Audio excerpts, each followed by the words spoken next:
Hello guys, welcome back to the channel. Seems like Revenant posted some new changes for the spears before the expansion lands, and I'm gonna read them for you, or at least try to, for some of them. Let's start with the Necromancers aim to execute their foes with both spear and soul shards, with a gameplay loop of building and spending those soul shards. We saw that the shard economy was too dominated by isolate and distress. I think this is the the teleport skill. We're increasing soul shards regeneration outside of the 4th spear skill. No, I think this isn't the teleport skill. Soul shard regeneration outside of the 4th spear skill. This is the teleport. A soul shard duration will now be refreshed when you gain more shards. With those changes and lowering the thresholds needed to embolize with idle, the 3rd skill. The more soul shards you had, the more effect you're gonna give to your enemy. I think the one was dazed, then you embolize them if you have more soul shards. We're hoping the weapon has more consistent power level and doesn't feel as weak when you miss isolate. Additionally, extirpate will now generate life force as well to help you follow up on its big hit. I think this is the 2nd skill when you heal tons. This is the skill I love the most. Let's go to Elementalist. Spear-wielding Elementalist sought to harness the power of natural disasters to bring calamity to their enemies. Elemental Spear was the best aside from the Necro. It had really cool animations, really cool skills, and they felt satisfying to use. And a new buff to it is always welcome. The air skills were the best. They did a lot of damage and had AoEs, and it made you feel like a sorcerer.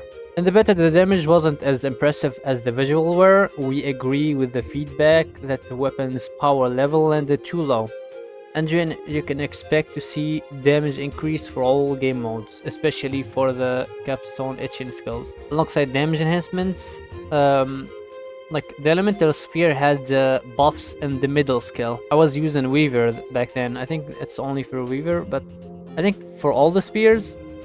But yeah, the middle skill was a buff. Quality of life adjustments to the weapon. Etching duration will be increased by a few seconds, while ripple distance is now controllable through a ground target. Teeth and rise will now affect auto attacks, and visual noise of etchings has been reduced. We've also added a strike damage component to Fulgur, and balance some of its effectiveness away from damage over time in a PvE for more immediate effect. We're hoping these changes result in a smoother experience with the greater impact. Mesmer, I didn't even try the Mesmer, but as I can read here, it did good. Mesmer Spear provided a unique gameplay pattern, and we were happy to see if it find use in many places. The beta event gave us clarity about how we could make the weapon feel even better. Their largest problem was the feedback.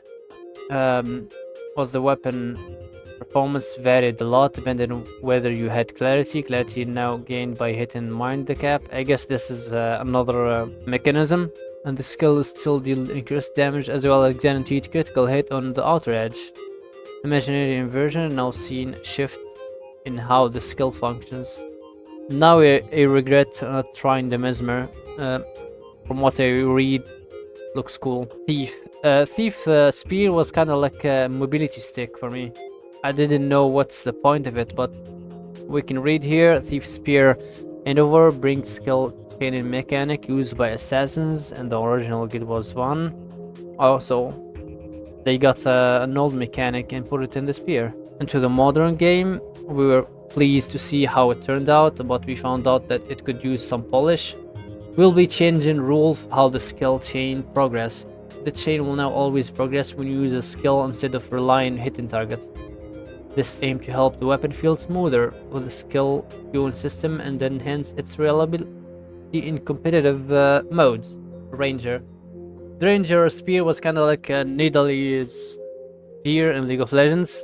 You do a skill, then you follow up with another skill. Also, it had this stealth mechanism. Whenever you stealth, you enhance your other skills and have like another skill to do while you'll stealth. But sometimes the enemies can see you and break your stealth, and you can't do the skill anymore. It seems here they made a solution for that. Like its stealth skill and Beasting lacked the damage needed to make it a competitive option against other ranger weapons. Additionally, due to popularity of traps and other pulse and damage skills, it is hard to weave it in out of stealth and complete your attack before you are revealed.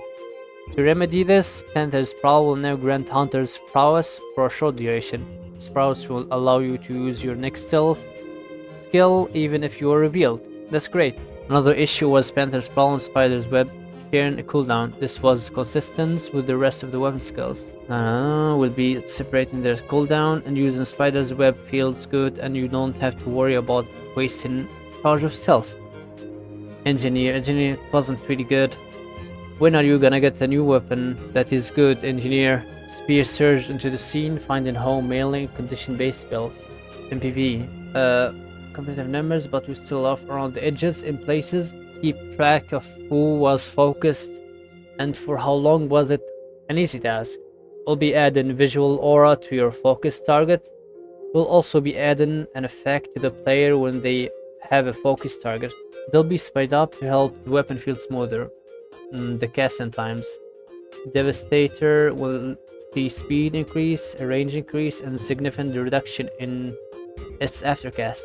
Revenant. The Revenant was the coolest looking weapon for the animations. The animations were really cool. They had this dark red glow, kind of like the Twilight weapon, the dark red glow. They had really cool animations, but it seems that upset a lot of Revenant mains because they wanted it to be a power weapon, and they got a condition weapon. Crushing Abyss maximum stacks is reduced from 5 to 3, making the weapon reach its maximum potential a lot faster. Abyss will now pulse immediately, helping the weapon set itself up better. Yeah, the problem with the Revenant Spirit was a bit slow. It seems they fixed that. I think it's gonna be the best weapon right now. Guardian Spirit have this problem where its dash skill can be stopped.